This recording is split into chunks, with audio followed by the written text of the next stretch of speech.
Guys, good morning. তো আজ একটু ঘুম থেকে উঠতে লেট হয়ে গেছে, আর আজকে বাড়িতে একটা ভিডিও শ্যুটের জন্য একটা দাদা আমায় ফোন করেছিল, মোশারফ।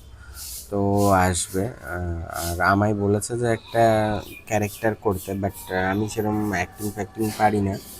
তো আজকে সকালবেলায় উঠে রান্না করার আছে, যেহেতু বোনের শরীর খারাপ। তো মানে একসাথে ম্যানেজ করবো কি করে সেটাই ভাবছি।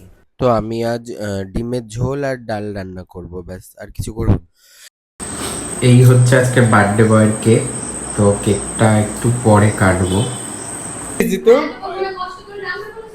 কি খাচ্ছিস বল? তো পায়েস খাচ্ছি। কেমন হয়েছে পায়েসটা? বিকেলের মধ্যে মোটামুটি শুট ডান হয়ে গিয়েছিল, আর সন্ধ্যাবেলায় ভাইয়ের বার্থডেটা সেলিব্রেট করব, এরকমই প্ল্যান ছিল।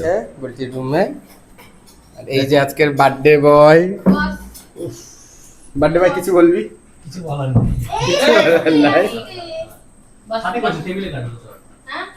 Happy birthday to you. এই চাকুতে জোর নাই। চাকুতে জোর না, ওই হাতে জোর নাই। চাকু লেগে যাচ্ছে।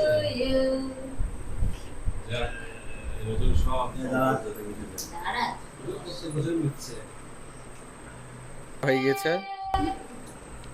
চলো খেতে চলো। বলছিস না আমার বড় এত কষ্ট করে রান্না করে। এই দেখো, সূর্পনখা চলে এসছে ভিডিওতে। দিদি আমাকে কি আজকে সূর্পনখার বর রান্না করেছে, এই দেখো। তখন থেকে বলে যাচ্ছে আর কি। বলছিস? জিজু স্পেশাল শালার বার্থডে। শালার জিজু বাচ্চা, না চাই। জিজুই না। জিজু কে জিজু হয়ে গেল। যে শাসন রাধুনি হচ্ছে প্রশাসনী শাশুড়ি। সেখান থেকে ইন্সপায়ার হচ্ছে জামাই। আচ্ছা, বুঝলাম। এই যে মামি, খাও খাও, খেয়ে বলো চিকেনটা কেমন হয়েছে। তোমার জামাই রান্না করেছে আজকে। দাদা অনেস্ট রিভিউ দিবে মামি। বাবা, কি তুমি রুটি খাবা? মামির হাতে মাইক ধরে দিয়েছি, এখন কি এক বলবে বুঝতে কথায় পারছি না। অসাধারণ। অনেস্ট রিভিউ না জামাই যেতে বলে রিভিউ। না না, আমি খেয়ে গেছি অনেস্টলি কোনো। সত্যি তাই টেস্টি হয়েছে একদম।